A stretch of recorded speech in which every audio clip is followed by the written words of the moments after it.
Yes, Rafi, guilty beyond reasonable doubt ang hatol ni Caloocan RTC Branch 125 Judge Rodolfo Azucena sa tatlong pulis na nasa likod sa pagpatay kay Kian Lloyd de los Santos.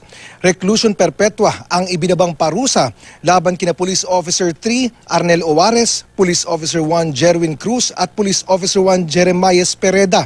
Bukod dyan, ipinagbabayad pa sila ng human ng 100,000 pesos na civil indemnity, 100,000 pesos as moral damages, 45,000 pesos actual damages at 100,000 pesos exemplary damages.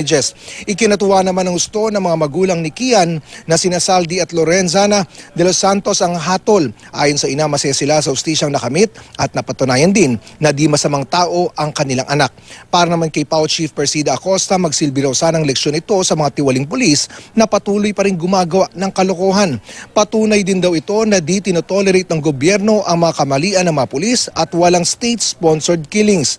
Mabilis namang lumabas ng courtroom ang mga nahatulan at di na nagbigay ng pahayag ang mga ito, maging ang kanilang mga abogado. Samantala, Rafi, kanina lamang ay nagbigay ng pahayag si Senator Riza Ontiveros kaugnay na ng nangyaring conviction at ayon sa kanya, isa raw mahalagang tagumpay ito at inihaltulad pa niya ito sa liwanag sa dilim dahil sa kabila ng mga patayin sa bansa, mayroon pa rin pag-asa para sa katarungan. At patuloy daw siyang makikipaglaban para dito at nakiusap pa nga siya sa mga kamag-anak ng iba pang mga sinasabing biktima ng extrajudicial killing na huwag matakot, lumutang, maaring maging mahirap daw ang pakikipaglaban sa hustisya pero sa huli ay mananaig pa rin ang katotohanan at ang nangyari ng conviction kanina ay patuloy na meron pa ring pag-asa. Rafi?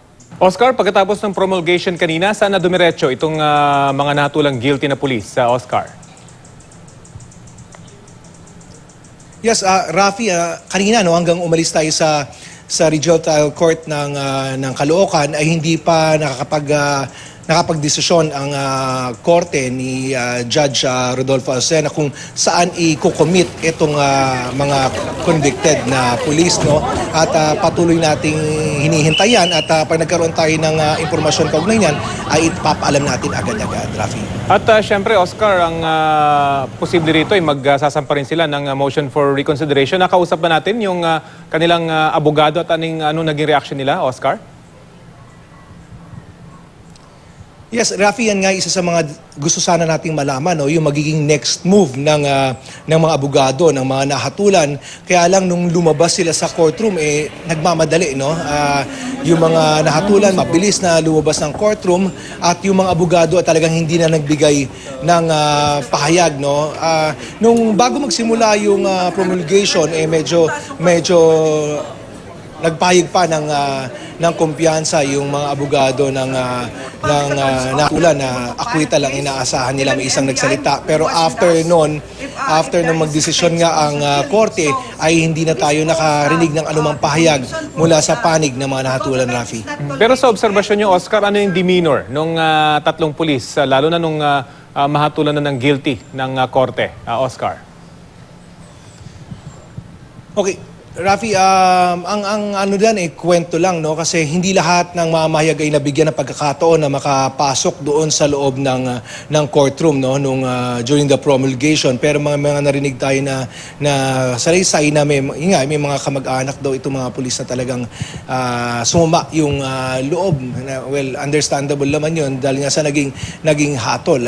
I'm sure ilan sa mga kamag-anak naniniwala pa rin na pero paniwala nila 'yun. Pero ito nga desisyon ng korte ay guilty itong tatlo.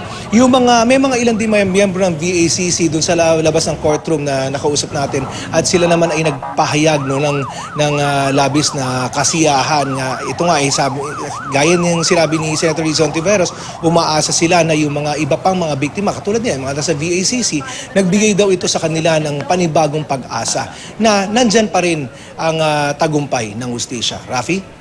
Okay, maraming salamat, Oscar Oida.